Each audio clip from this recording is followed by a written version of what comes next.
At the same time, every single day, I fall into bed like, oh my gosh, I'm exhausted. I could use several more coffees every day.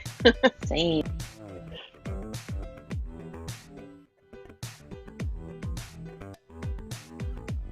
All right, everybody, welcome to the Friday weekend review. It's going to be a good one today. We have a lot to cover.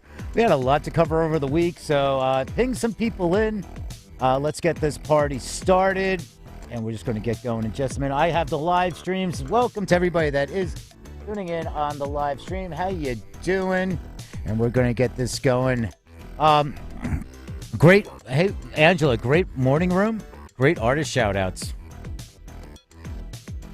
Heck yeah, they were pretty fantastic. Yeah. I've written a few down. Right on. All right. Let's go into the countdown.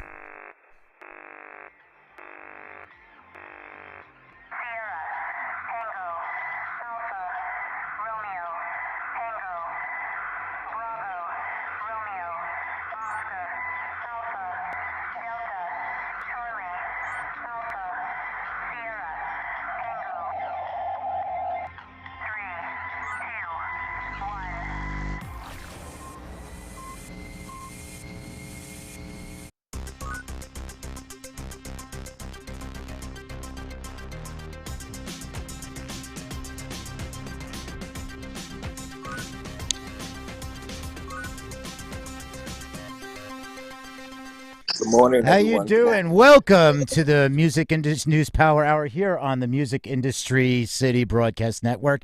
And today we are going to talk about Sony's buying spree, Billboard Music Awards suffer a ratings plunge, live music updates, a new definition of NFTs, and we have a new segment that we're going to test out here. It's called Pay Attention. It's part of our Wednesday emails, so we're going to get to that in just a moment. But we also have your daily Spotify update. It's the Week in Review. Let's welcome my co-hosts, Eli Window and Angela Randall. How you doing? Hello, hello. Hello and happy Friday, everybody. This is the Friday Weekend Review from Music News Power Hour on Music Industry City Broadcast Network.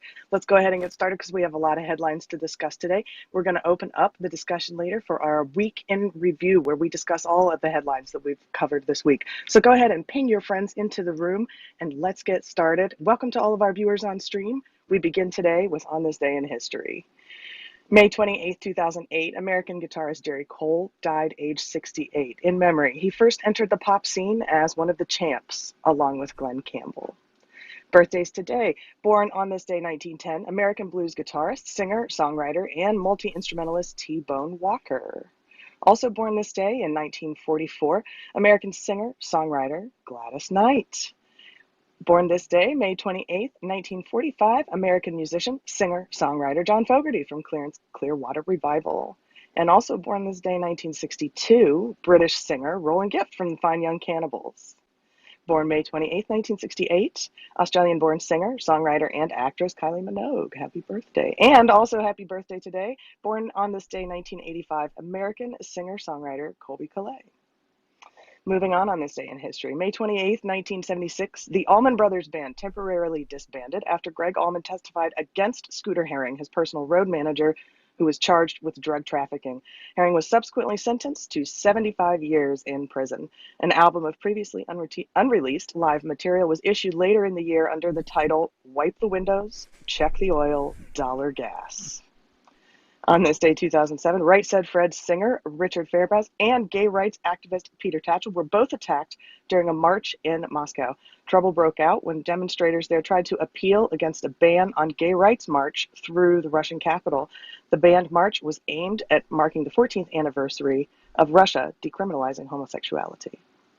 And on this day, 2015, Michael Jackson's former home, Neverland Ranch, was listed for sale for $100 million.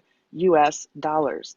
The famed 2,700-acre ranch in Santa Ynez Valley, California, included a train station, a 6-bedroom house, a 50-seat movie theater, and two lakes. Peter, how would you like to have been the real estate agent on that listing? Hello.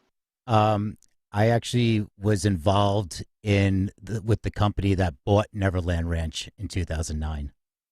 So my joke is only partially a joke. Yeah, it's only is partially Flex. a joke. I worked for That's Colony one hell of a Capital. flex. I've been to Oh, Neverland Ranch. I produced an event at Neverland Ranch, actually. let me ask you just one question. Did you feel safe? I'm kidding. I'm kidding. I'm kidding. Wow. It was after he passed away. It was for the shareholder. It was a shareholders meeting, and we had Orianthi, his guitarist, perform. We set up tents. We were worried about like TMZ flying overhead with helicopters. So that was actually one of our jobs, was like to scatter. Oh, geez. That's crazy. That's crazy. Well, there, you heard it right here in the Music News Power Hour. Peter, our co-host, he has been to Neverland Ranch. So, if you would like to send him fan mail, you certainly can through the musicindustrycity.com website. Was that it for the this day in history? I forgot what we were. That was it for this day in history. I feel like we can't top discussing Neverland Ranch. Oh my gosh, the personal train station alone is just mind blowing. Next time we'll have to do a PTR. I'll put a picture up of some from when I was there. So anyway, Oh my gosh, I love it. So yeah, totally random fact. Yeah, yeah, yeah. So anyway, welcome everybody. It is the Friday Week in Review, and this is where we scour the World Wide Web for music business news that we feel should be opened up for discussion. We're going to begin the reads very shortly. First, wanted to welcome everybody tuning in on the live stream there. Welcome. You're free to join us in the conversation, say hi, ask any questions or any comments you have. What we do is going to read key sections of the articles and the headlines, and for the remainder of the time, we're going to have a roundtable discussion for the remainder of the hour. And feel free to raise your hand to join the stage if you want to come up, if you have any comments, or there's something that we covered during the week, or you just want to bring something to the table, open up for discussion. Let's make it happen. And to say all the know about this and all the other programming, make sure to tap that greenhouse at the top, or follow the Music Industry City group, or you can register for free at musicindustrycity.com to gain access to all our updates and programming outside the clubhouse. And make sure to follow all the Green Button co-hosts and everybody else on stage. So now let's get to it.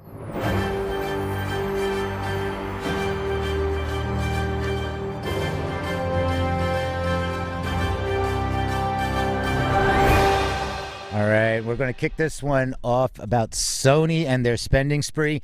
If you want to follow along with all the articles that we discuss, you can follow them in the show notes, and the show notes are located at musicindustrycity.com.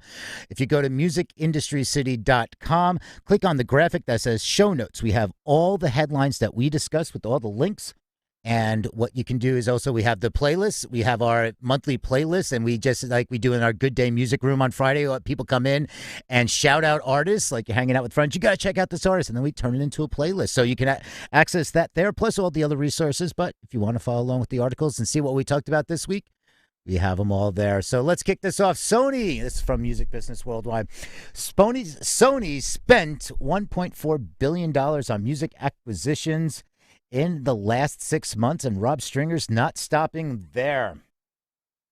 Last month, Music Business Worldwide estimated that Sony Music Group had spent around $1 billion on 3 recent music deals. Those deals include the $430 million acquisition of AWOL and Cobalt neighboring rights, the $255 million acquisition of Brazilian label Som Livre, and Sony Music Publishing's buyout of Paul Simon's catalog for an undisclosed but definite 9-figure sum.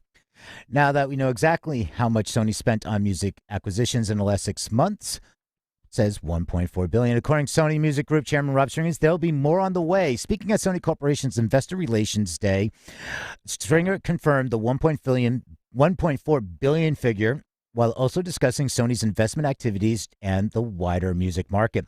Grilled by an investor about what Sony Music Group plans on spending its cash on going forward and where geographically it plans on investing, Stringer responded, quote, everything and anywhere. Gotta love that one. He added, we have bought catalogs not only in the major Western markets, but we've also recently bought catalogs in China and India. We bought merchandising companies in every market in the world. We have bought management companies recently in Germany and Mexico. Our eyes are on the world. Anywhere where we think there is a deal that enhances our ecosystem, we will be there. I really like his bold statements. I mean, Stringer he is a very, very smart, wise person. I got to hand it to him. So here's some of the things, just here they just listen. I'm not going to go into all of them. You can check out the article in more detail, but here are the 8 other things the Music Business Worldwide reported from Stringer. So, okay, Stringer's forecasts Sony Music Group's profit margins will, quote, outperform our competitors despite artists and songwriters taking more money as the years tick on. So, Sony calculates that over $7 billion was spent on catalog buyouts in the music industry in the first 4 months of 2021, more than was spent in the entirety of 2020. They also have some charts here. Number 3, talking of aggressive A&R investments, Sony Music roster's size has expanded by 40% in the past 3 years. Fitness, social, and gaming generated $400 million for Sony in the past fiscal year. And if you've been watching what's going on in Warner and Sony, that they're going hard in there. Sony has invested in Beat Marketplace BeatStars. Sony's approximate $300 million acquisition of The Orchard is a point of differentiation for Sony in the new chapter of streaming growth. Sony has considered launching its own music streaming service, but doesn't want to be penalized by Spotify and the like for doing so. Stringer feels Sony's competitors in the music may do things differently because of the IPO, and it goes on more. So there's a lot of great. It's really interesting. I got to give this man props. What he's been doing over the last few years is great. I mean, yeah, it's like, Downtown, like Justin Cliffwood's what he did with Downtown, and nobody saw that coming. It was like unloading the music publishing catalog. It's like, no, we're services now. I was like, whoa. Like, I mean, you talk about people that are planning for the future years ago, and that's what Stringer's doing. Stringer is doing, I feel this is a great move by Stringer and everything for the future. And speaking of future, the Deezer, talking about streaming here. Deezer Next shifts from global to local.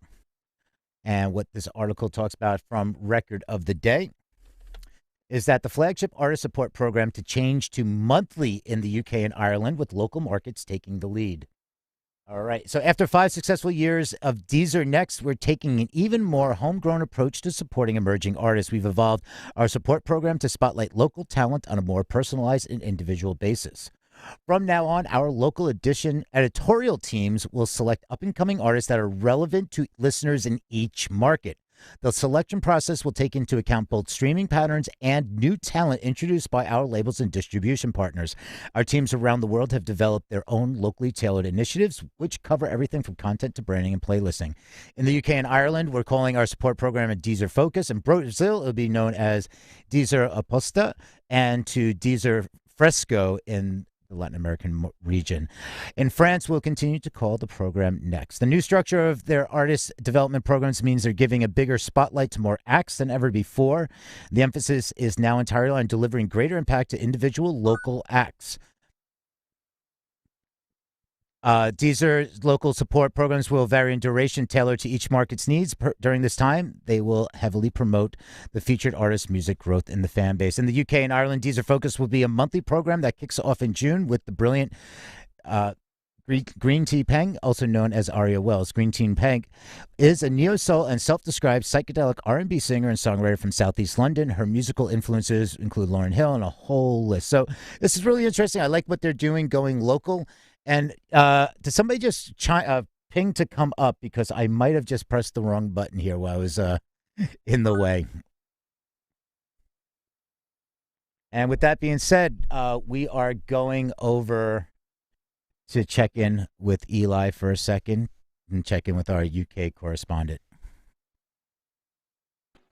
All right. Well, I'm definitely not the UK correspondent. My name is Eli. I'm in New York, and I want to remind you that this is a great time to ping your friends into the room. We have a lot of relatively new Android users on the Clubhouse platform, and sometimes the algorithms don't allow our our room to show up in their news feed. So please do ping your friends. If there's anybody in the room that you think is interested in this movement from global to local, if there's anybody in your friend's caddy that you think might be interested in some of the headlines that we discovered, this is a great time to go ahead and ping them into the room, have them contribute to our conversation. I just pinged a friend into the room who I think would have really liked that last article. I'm hoping they'll join us and come up on the stage and speak. Please feel free to do as I did and ping your friends in also. And Angela, I want to throw over to you. UK correspondent. How is the UK today? Let's just go ahead and do a quick check from across the pond. One little splash. How is the UK today on this Friday? So far, so good. We've got a bank holiday Monday, which means Brits all over the place are going to be shopping for barbecue food and getting outside. Hopefully, the weather agrees with us. Yeah, we've got an article today, actually, from this is from Radio X, which is one of the stations over here. Download Pilot 2021 lineup announced. The Donington Park Festival has announced 40 UK bands over 2 stages for the event, which will take place from 18th to 20th of June and involve no social distancing. You heard that right, no social distancing. The Download Pilot has announced its full lineup. We reported this earlier this week, but the festival lineup has now just been released today. The festival was Cannot Pilot, which will take place on the same grounds from 18th to the 20th of June, 2021. Organizers have now confirmed the act to play the event with Frank Carter and the Rattlesnakes, woohoo, Enter Shikari, woohoo, and Bullet for My Valentine, woohoo, and many other included on the bill. Download Festival 2022 ticket holders are invited to a pre-sale, which takes place on Tuesday, the 1st of June from 1 p.m., while tickets will go on general sale from 3rd of June at 12 p.m. And if you're curious about the others, also set for the pilot is Frank Turner and the Sleeping Souls, Skindred, Wild Hearts, Trash Boat, Massive Wagons, Elvana Creeper, While She Sleeps, Twin Atlantic, Yanaka, Employed to Serve, Neck Deep, and more. And I will tell you a lot of those are my favorites. Download Booker Andy Copping said, "We're incredibly excited to safely welcome back fans to Donington Park and honored to play a vital part in the return of live music to the UK. Putting together a lineup of 40 outstanding bands, including headliners like Frank Carter and the Rattlesnakes, Enter Shikari, and Bullet for My Valentine is something the Download brand is uniquely able to do and made possible by thriving UK rock scene and deep pool of in-demand talent. With moshing back on the cards, this is going to be a true celebration of festival spirit and something special to be a part of." To be quite honest, I'm sitting, lucky 10,000 people, I would certainly be getting my moshing boots on for sure. But that's it here from the UK. We'll throw it back. Great news, great news, great news from the UK. And it's great to see things moving all over the place. I know we have a lot of fans of live music in the room and on stream. Hey, and I want to say hello to all of our viewers who are joining us on stream as well from around the globe. Quick reminder to everybody, if you'd like to follow along with these headlines about the UK, the US live music, or anything else that we're covering, you can visit musicindustrycity.com. Click on the show notes icon where you can find all of the headlines that we're covering today and all of the headlines that we've covered this week so that you can join in our discussion soon for the week in review. Once again, visit musicindustrycity.com. Click on the show notes and you can follow along at home. Please also make sure that you follow your moderators. These are the speakers on the stage in the room who have the green moderator icon. You can also touch the green house at the top of the room to join the Music Industry City Club so that you don't miss out on any important updates. All right, let's keep going with our headlines because there's a lot to cover. Back over to you, Peter. All right, thank you for that. And the Billboard Music Awards sink to their lowest ratings ever. The audience plunges 36%. It seems to be a trend this year. So let's figure out what they're going to talk about here in Digital Music News. So award shows' long-running viewership declines are showing few signs of subsiding as the 2021 Billboard Music Awards suffered a 36% year-over-year drop in audience size and hit another all-time ratings low. It took place last Sunday, May 23rd, and it was aired on NBC. And the weekend performed during the hours-long happening. And the latter act, in spite of receiving 0 Grammy nominations this year and engaging in a much-publicized dispute with the Recording Academy, led the BMAs in both nominations, 16, and awards secured at 10. But the sets mentioned, as well as popular creators, were able to stem the tide of shrinking viewership and ratings, which the Billboard Music Awards, and to be sure, most every other award show have grappled with for multiple years running. Furthermore, it bears emphasizing that this across-the-board decrease accelerated amid COVID-19 pandemic, with the 2020 Billboard Music Awards having slipped 55% in viewership to 3.6 million watchers from 2019 and 62% in the ratings department for the coveted 18 to 49 demographic. Both figures represented record lows, and the 2021 Grammys, for their part, scored 8.8 million watchers and garnered a 2.1 rating in the 18 to 49 demo, a 53% and 61% year-over-year dip. As an aside, the annual happening took 4 years off, just going into a little history between 2007 and 2010 before transitioning from Fox to ABC and the latter to NBC in 2018. Moreover, the 2021 BMAs competed on Sunday night against the season 19 finale of ABC's American Idol, which pulled in about 6.5 million viewers. So, this is, the stats could suggest that fans are opting to watch their favorite acts' award show sets on demand as opposed to sitting through a substantial number of commercials. So this is in regards to the fact that, they were playing some of the videos and they were getting 2 million YouTube videos. So, 2 million views on YouTube. So that's what they're kind of looking at. So, but NBC has also made the 2021 BMAs available by its Peacock streaming service. And is that just another streaming service that, are people going to say, oh, if I want to watch the BMAs, let me subscribe to Peacock? We have Disney, we have Peacock, there's so many streaming services, and I'm actually a Peacock subscriber because I'm a huge Top Chef fan, and you can watch all of Top Chef if you are a Peacock subscriber. And so that, yes, it's definitely a viable streaming service. I'm not sure if it's as popular as some of the others that we discuss in the headlines, but as a Peacock user, I can say that, yeah, there definitely are things that entice me to subscribe on Peacock, so that I can view the content there that's exclusive to that service. Yeah. I don't know why they don't just make these things available. They can sell ads across all of the platforms. It's annoying over here because when there's a Grammys, an Oscars, a whatever, a Golden Globes, we don't get it until a day or sometimes almost a week later, and all the news is already out. It's completely ruined, and a lot of times they truncate the show as well because our ads are obviously, they're not the same ad breaks and different companies.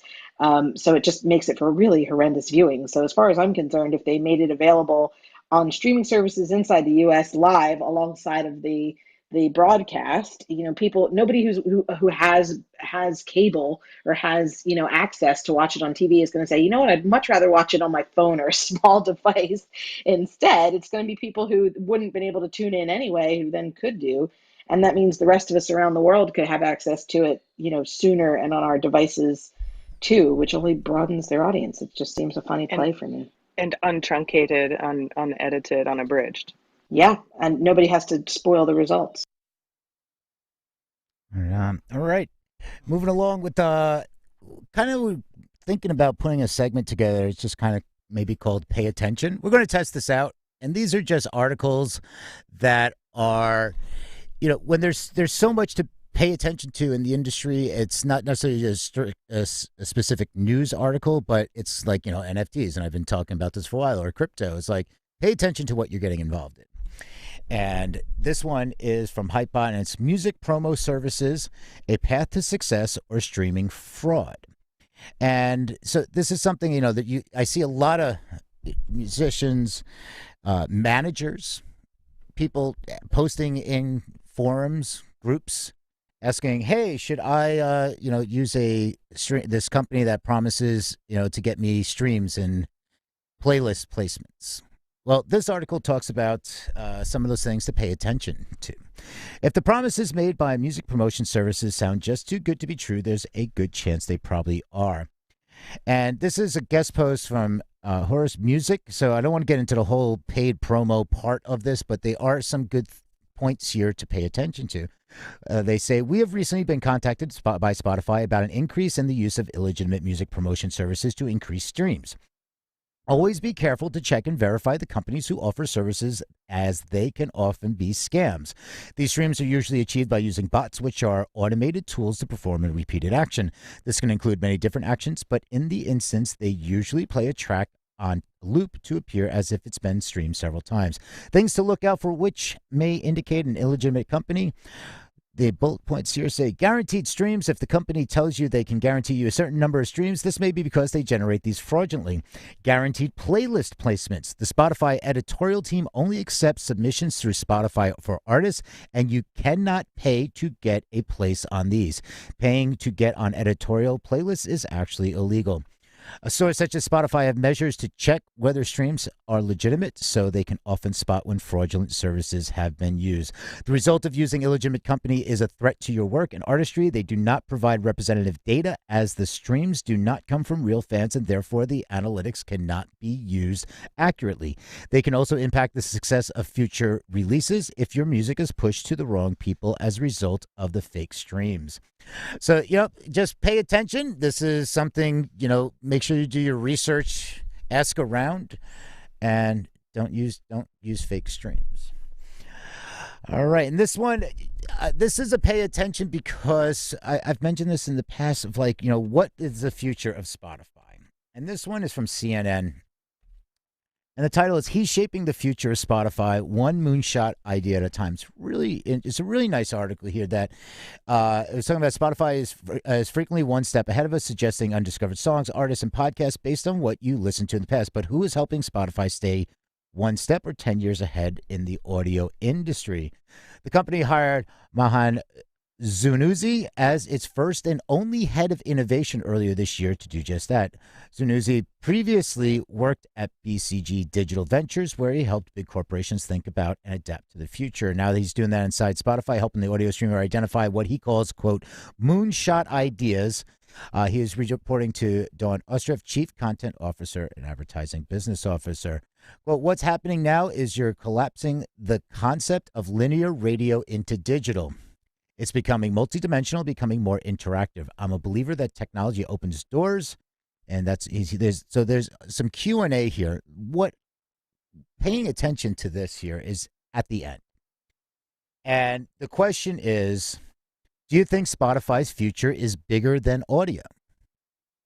Writes, I think an ambition to own one of our five senses is unbelievably big and exciting and crazy. It's why I'm here and so happy to be here. I believe in this team, and I actually think this leadership could accomplish so much if they wanted to and beyond audio.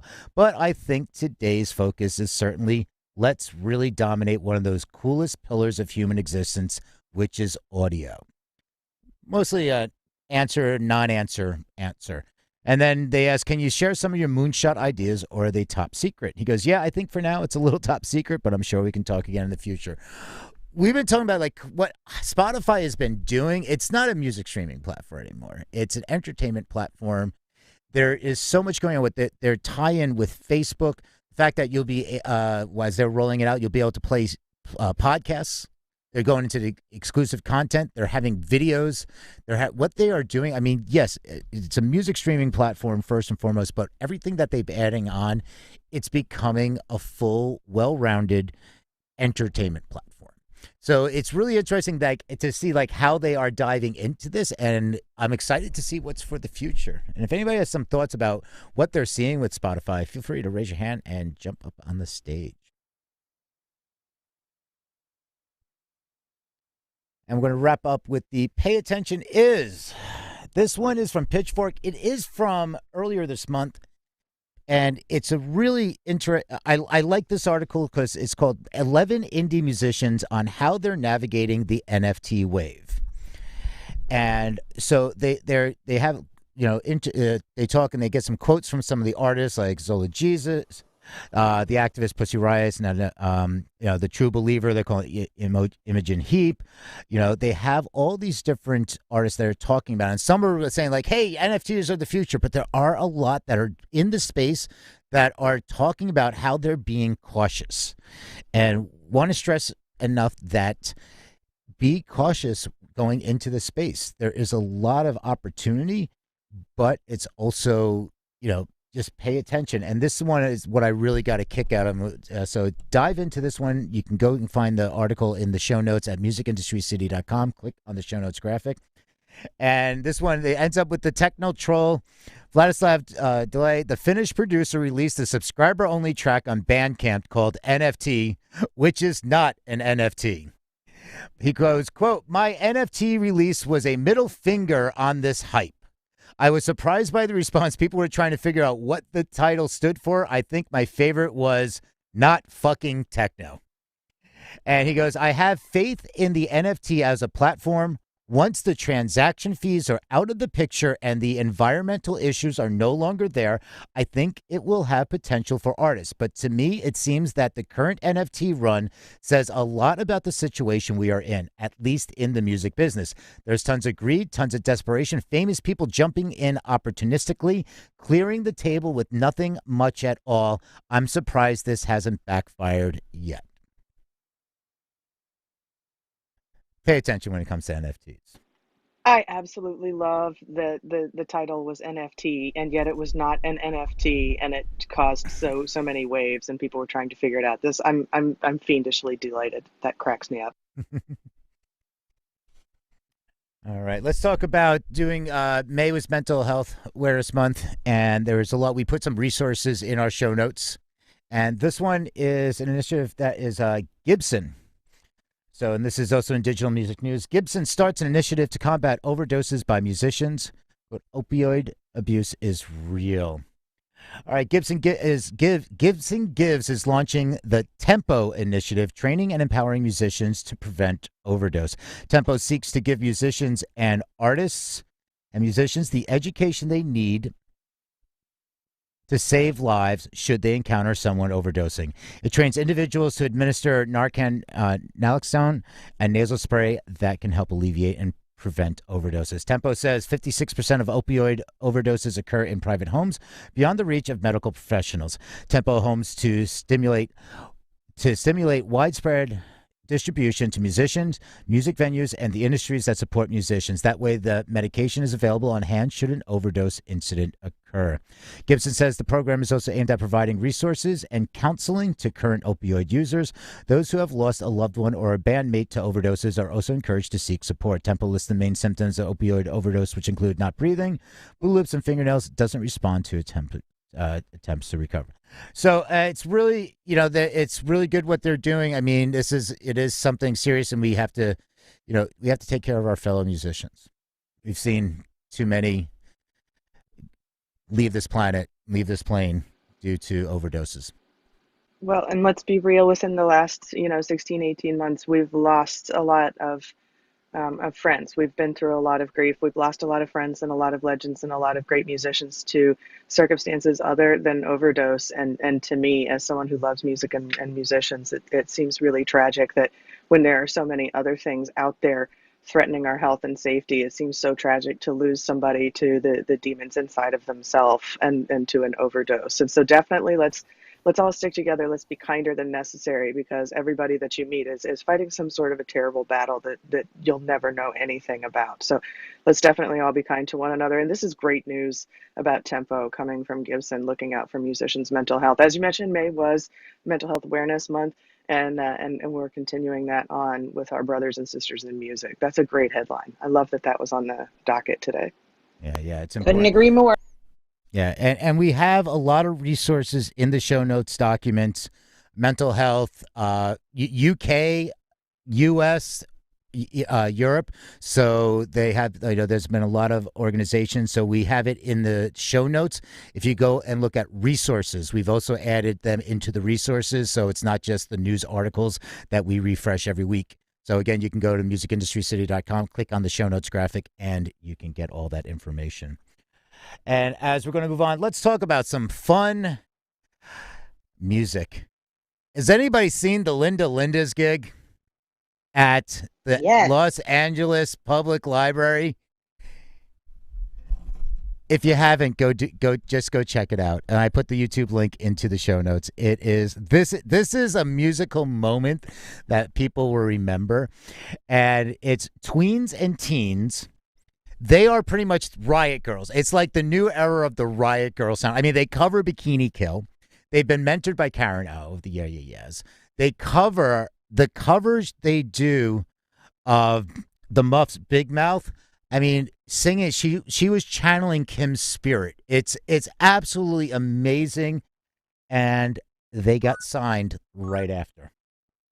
All right, so just a week. So then the song, the fresh off the a viral library gig, the Linda Lindas get a record deal. The Linda Lindas, quote, the song was called Racist, Sexist Boy, went viral last week. The band got a record deal within days from Epitaph Records. The Linda Lindas. Okay, so it starts off just last week. The internet thrilled to the Linda Lindas screaming and crunching power cords in the middle of a stacks of the Los Angeles Public Library. Racist, sexist boy, written and performed by 4 tween and teen punks calling out anti-Asian American bias and misogyny, immediately became something of a 2021 anthem. Now, in what has become a very familiar cycle to music industry watchers, the band landed a record deal almost as soon as its video went viral.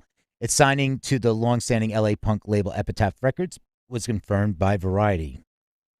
By Friday, the band's performance of Racist Sexist Boy had been posted to Epitaph's YouTube channel. The quartet, whose members range from age 10 to 16, got its start in 2018 at Girls School LA. Member station KQED says the band has been mentored by Karen O of the Yeah Yeah Yeahs. The Linda Linda's current Bandcamp bio describes the group as, quote, half Asian, half Latinx, 2 sisters, a cousin, and their close friend. The Linda Lindas channel the spirit of original punk, power pop, and new wave through today's ears, eyes, and minds. Check it out.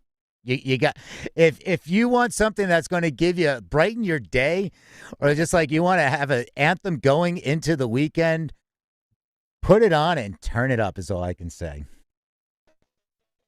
I also love the sort of harken back to the alliteration of somebody from the Yeah Yeah Yeahs working with the Linda Lindas. Eventually, there's going to be a group that's got 5 names of the same. You got to love a bit.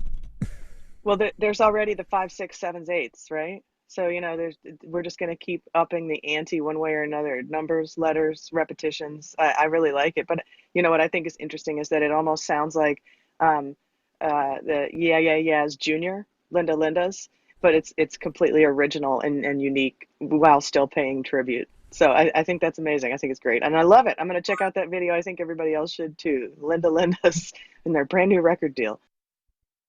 There's a playlist in there somewhere. It's going to be actually there. They will be on our playlist on the last week of the May playlist. So we update that on Monday, and you should be ready by Wednesday. And I love the fact we talk about Don't you mean you update that on Monday? Monday, it's just another manic Monday. Monday. Sorry, I won't do that again. But I love the how band names go through different iterations. Like there was that year or two where every band had the word ghost in it, and then the next year was shark, and then you had animals. And speaking of animals, hey, do you want to take this article, Angela? Do you want to take this one? I mean, it would make my whole day, but it was your find. So, I'm more than happy for you to do it if you fancy. I wanted to make a point before we got off the Linda Lindas. Oh, hey, Jamie. At least it was Epitaph that they signed to. If they signed to a major, it would have been the end. Yeah. And also, if one of the girls is Latinx, it could be Linda Lindas. That Linda means pretty. I love where you're going with that. The beautiful Lindas. Yeah, as soon as I heard the name, that's what I thought, was that surely they mean the beautiful Lindas, the Linda Lindas. What? Let's see if the graphic on the drum. No, there's no Linda Lindas. Okay, I was just seeing if there was any kind of accent or anything on the kick drum head. I think I still know somebody at Epitaph. I'm going to put in an email and see if they can clarify for me, because that would be a pretty cool update for next week's show. There we go. Get on that. Peter, if you want to break from reading, I'm happy. Thankful it's Epitaph and not somebody who's going to ruin these girls. Yeah, what a great label. I think that's a perfect label to sign to. Yeah, I agree. And that's why I was excited when I heard it. Right on. All right. So let's pass this one off. I am going to give this article over to Angela. So kind. It features 2 of my most favorite things, glass animals and peanut butter. We're going to go over to... Well, Angela, if you're going to take the article, you got to get better signal. You got to get closer to the Wi-Fi. Glass animals launch their own peanut butter. Robot. Angela, you're a robot. I'm going to take the article. Sexy robot. All right, so from NME.com, Glass Animals launched their own peanut butter to support grassroots venues. £2 from the sale of each reusable peanut butter pot will go to the Music Venue Trust. Glass Animals have launched their own range of peanut butter to support grassroots venues and the Music Venue Trust. The Oxford band have teamed up with the Jackpot Peanut Butter for the new range, which marks 7 years of the band's debut album, Zaba, and peanut butter referencing single Gooey. The band's peanut butter comes in a reusable and refillable pot and is available to pre-order now ahead of its official release on June 9th. 2 pounds from each pot will go to the Music Venues Trust. Also available is a sweatshirt featuring the recipe for the peanut butter. Of the new range, Glass Animals frontman David Bailey said, quote, I've been eating Jackpot peanut butter for years. There's a Jackpot stall in a market next to my house in Hackney, and I loved the look of the packaging, to be honest. Plus, it had a quote from Gremlins on. So I picked up a tub. It was delicious. And that's when I started reading the small print on the back. Each sale includes a donation to Music Venue Trust, the charity which looks after grassroots music venues. Example, the venues that gave us a shot in the early days when we had no idea what we were doing. The venues that need help to survive but do an extraordinary amount for music culture. And it's Beverly Whitrick of the Music Venue Trust added, MVT's work is always amplified through partnerships with others, whether that is innovative companies such as Jackpot, who have been supportive in the past 5 years, or amazing bands like Glass Animals. Artists who express their appreciation for grassroots music venues help their fans understand their importance, and we are delighted to welcome Glass Animals as patrons of the charity. And so, yeah, it's. I think it's just a great cause. It's peanut butter. It's Glass Animals. It's. I'm all for this. And you can order. There is links in the article, and this is from NME.com. Sorry, my Wi-Fi was buried in peanut butter there. Is that any better now? It is much better now. Much better. So, yeah. Fantastic. What are your thoughts on this one? I mean, who doesn't love peanut butter? And I also love that there's a Gremlins quote. I feel like whoever invented this or created this marketing concept is a friend, and they're just holding back on me, holding out. Are they in the room? Are you here? No, it's absolutely marvelous. And Glass Animals is making a lot of waves. They've got some great music. They got a great video, and to add this to the trifecta, they're really an artist to watch. And what a great cause. Good for them. Right on. All right, we're going to keep moving into some tech, and this is from Cointelegraph. So, for you crypto fans, you might have seen this one that's following Cointelegraph.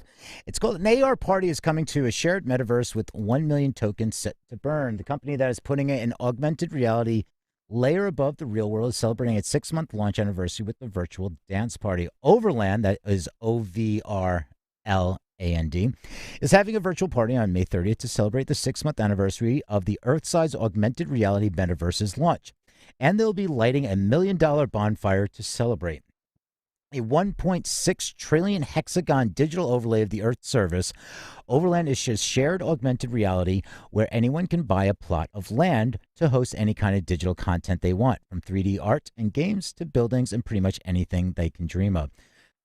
The highlight of Overland project will be a live burn of over 1 million OVR tokens worth about $1 million at the time of writing.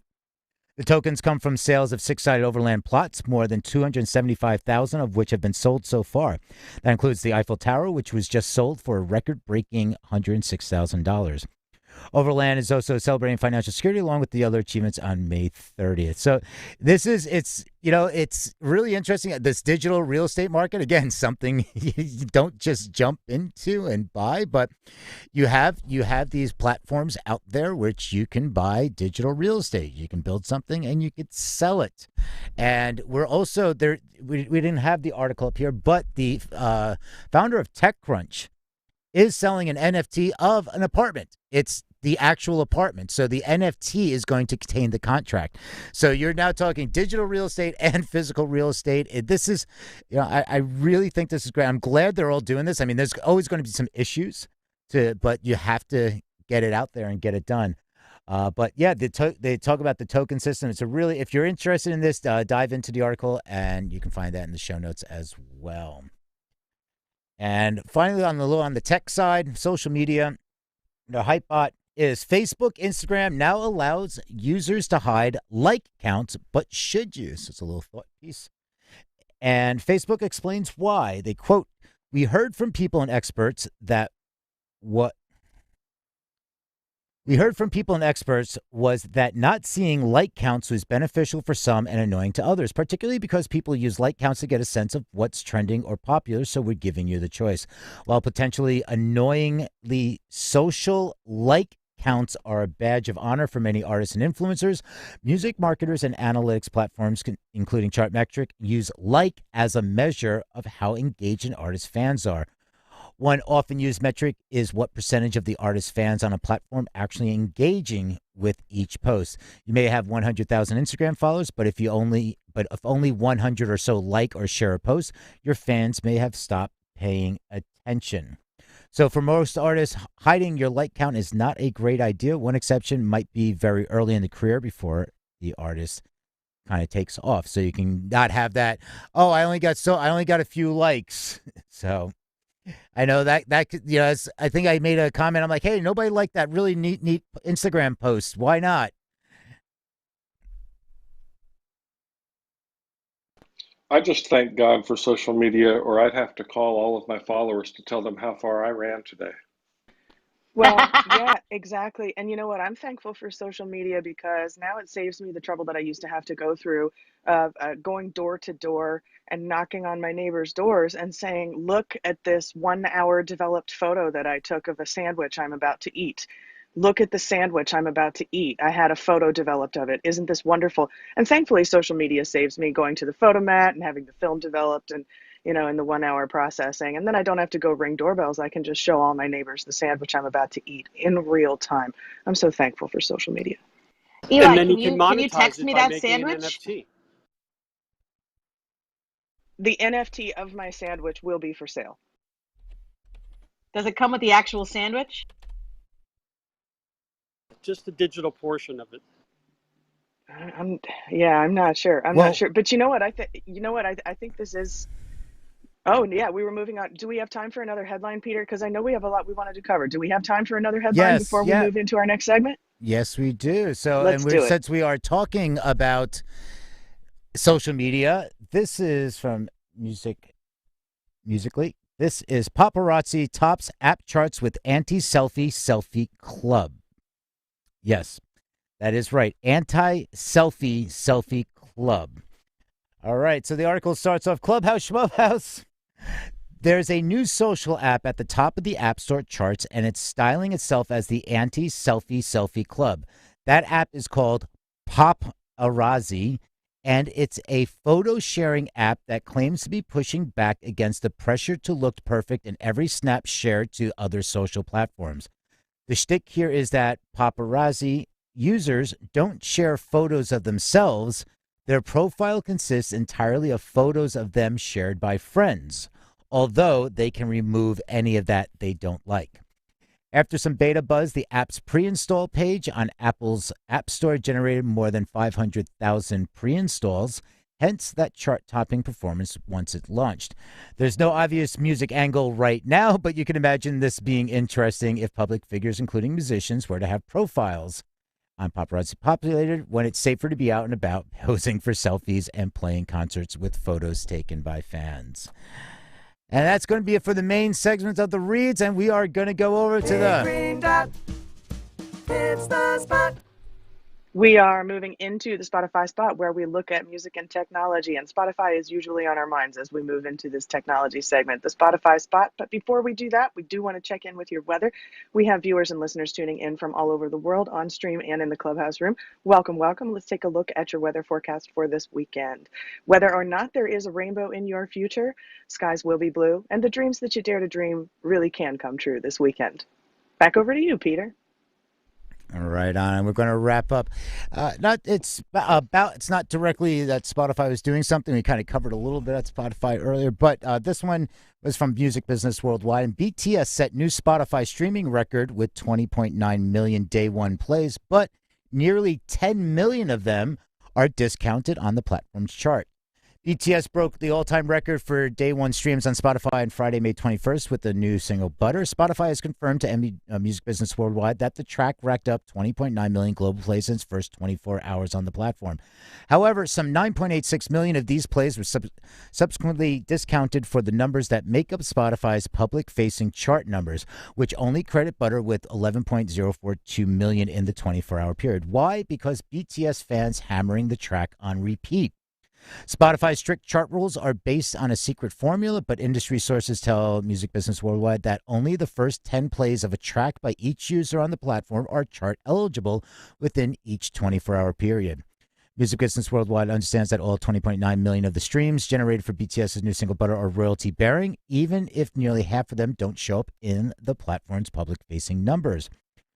Over YouTube, the video for Butter was reportedly viewed 113 million times on day one, breaking the band's own record secured in August 2020 with their first fully English language single Dynamite, which amassed 101.1 million views on YouTube within 24 hours. YouTube has not officially confirmed the 113 million figure. Spotify states in its FAQs, however, that due to the secret formula, quote, you might notice the data on Spotify charts differ from other reported stream numbers we share. Example in Spotify for Artists, Spotify Analytics, the desktop app, and other custom usage reports. Furthermore, Spot's chart FAQs add that the official figures displayed on SpotifyCharts.com, quote, are generated using a formula that protects against any artificial inflation of chart positions. The artificial inflation Spotify is referring to includes incidents such as that time in 2018 when over 1,000 Spotify logins were claimed to have been distributed by the BTS fans' army to boost U.S. streams for the band's album Love Yourself. In August last year, BTS' first fully English language single Dynamite topped 12.6 million streams on Spotify, but 4.9 million of them discounted from its chart. So he goes on, and to wrap this up, it's, according to the industry-facing data on Spotify for Artists platform, the 29.9 million streams in a debut were generated by approximately 3.4 million unique users, which equals an average around 6.14 streams per unique listener in that period.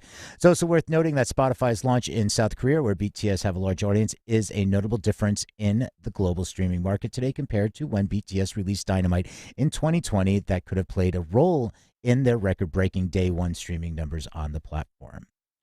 And that is going to wrap it up for the news reads. Let's go into any thoughts. Anybody from the audience have anything you want to chime in about from the, what we've discussed over the week, or anything that we just came up with today? Or if we missed something, you want to bring it to the table? Yeah, I wanted to comment on what I believe is going to be the future of the Spotify platform. I actually believe it's going to look a lot like Apple. And it has to be slightly different, but I definitely believe that they will be expanding their content, possibly even into independent film, as well as some different music. I won't say a label, but I've heard some things, and I will not confirm or deny where I heard them, but that's what I believe. Saying on the label, I mean, a few years ago, they tested out the direct distribution, so you didn't have to go to a distributor. The artist, I can't remember. I'm drawing a blank. What it's called? It's the artist director, not artist direct, but a select artist could just directly distribute it to the platform. So they were testing out a lot of these things that you see come and go with, and technology, with especially these large platforms. Things that you see come and go, they're not failures. Those are tests. That's what they're doing. They're testing the waters. They're seeing what's happening. When Facebook rolls out an update and then it's like, wait, 2 months later, it's like, where did that go? No, they were seeing what you're clicking on. It's all these tests. They want to check the data. They're checking this. They're checking engagement.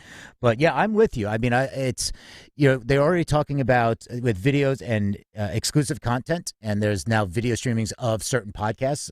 Exclusive content for their podcasts as well, and their engagement and tied in with Facebook. They can play. You'll be able to listen to the music and podcasts. So, I'm totally with you on that.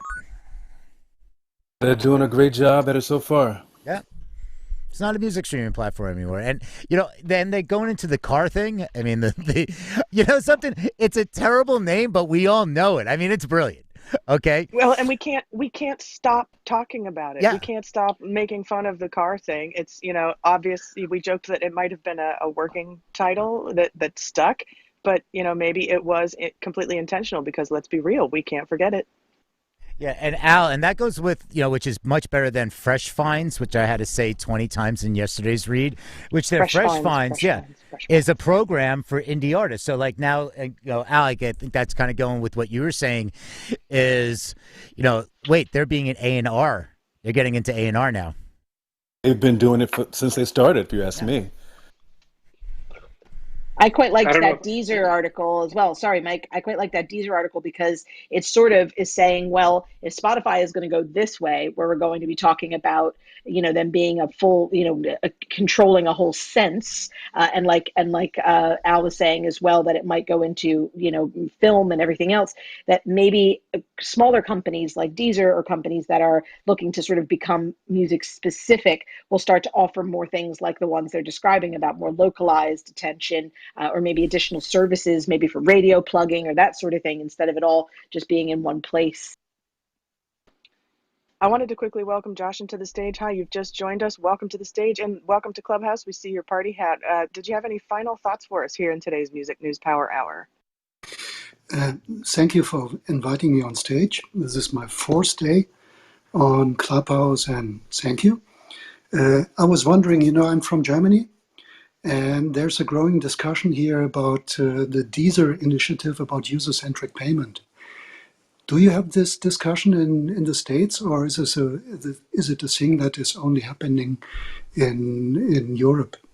Do you all know what user-centric payment means as opposed to the current model of paying the artist? So with the user-centric payment, with Deezer, we haven't discussed it much over here. I know it was brought up. I mean, this goes back to, like the fall of last year in Europe, and they were talking about, Deezer is pushing for the user-centric payments. What we have is SoundCloud, and SoundCloud is the one to watch. What they've been doing in the last, the last few months is like amazing. And they, again, they're doing A&R, they're doing curation, they are doing education and helping to support and build, like, create, artist development in a sense.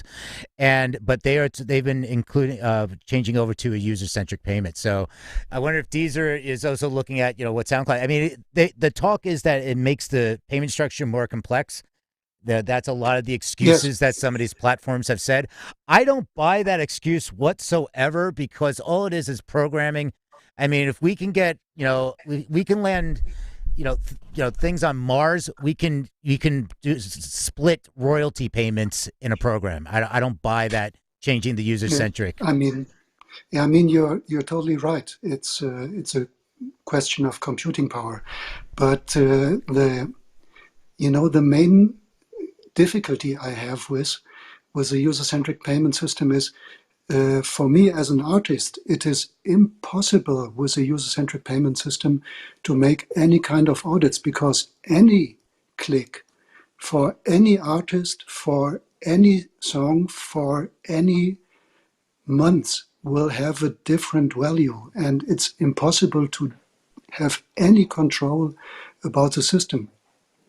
This is the main beef I have with user-centric payment. Mike, did you have I, something to say? I realized I cut you off earlier. my, did we cut you Nope. off earlier? Nope. Sorry if we Nope. did. I'm good. I'm good. The moment passed. Thanks. Like, Okay, okay. yeah, Before we all move good. on, and Josh, and thank Yeah, you for that. I feel like this is a topic that really deserves its own hour-long conversation because there's a lot to know and a lot to say.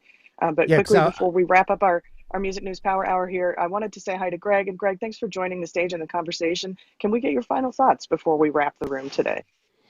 My final thoughts. Oh my goodness. Looking forward to a great Memorial Day weekend. I was going to chime in earlier about what Al was saying about Spotify. Um, Spotify creating their own content. I listened to that nice documentary that Chuck D did about the Clash, which was like the first big piece of Spotify created content that I'm aware of. And I don't know how much of a trend that is and how much they're doing. So I was really hoping to have a discussion about that. But Spotify's got a lot of money. like hundreds of millions of dollars a month pouring in, and they're going to start making some content. There's a reason why their logo is green. It's the color of trees, but it's also the color of money. The big green dot. There's a reason why we call it the big green dot when we enter the Spotify spot. But you're so right, Greg. They have a lot of money that they can definitely throw around. I think that's part of the reason why we see Spotify in so many of our headlines and why it remains so relevant is because their buying power is just astonishing globally and across the web. But we're going to go ahead and wrap this Music News Power Hour. I want to thank you so much for being part of our discussion today and part of our broadcast. You can check out any of the articles that we looked at today if you'd like to know more by visiting musicindustrycity.com and clicking on the show notes graphic. You can also register for free on Music Industry City, and join us if you'd like to see the video by tuning in on any streaming platform that you enjoy across the World Wide Web. On behalf of our UK correspondent, Angela Randall, and myself, Eli Window, I want to thank you so much for joining us on today's Friday Week in Review. We are here 12 to 1 Eastern every weekday with all the music-related news that you care to listen to and discuss, and we hope you will join us again Monday. But don't forget, there are lots of exciting things happening at musicindustrycity.com and in the Music Industry City Club on Clubhouse. Peter, over to you. Tell us more. Right on. And we just want to say have a great weekend, everybody. Thank you for everybody that has chimed in, has sent me articles. That we got some great articles that were sent over to us during the week. So thank you so much for that. And make sure to check out musicindustrycity.com. You can register for free. We send out a Sunday night email about our schedule and programming because we do stuff outside of Clubhouse. Plus, we get doing some networking events. And as we're getting back to in person, we'll be doing more of those. So once again, thank you to Angela and Eli for making this happen. Thank you so much, everybody. And we are out of here. Have a great weekend. Have a great weekend. Beautiful. Cheerio. Have a great weekend, everyone. It's wonderful to see you. Happy Friday. Enjoy.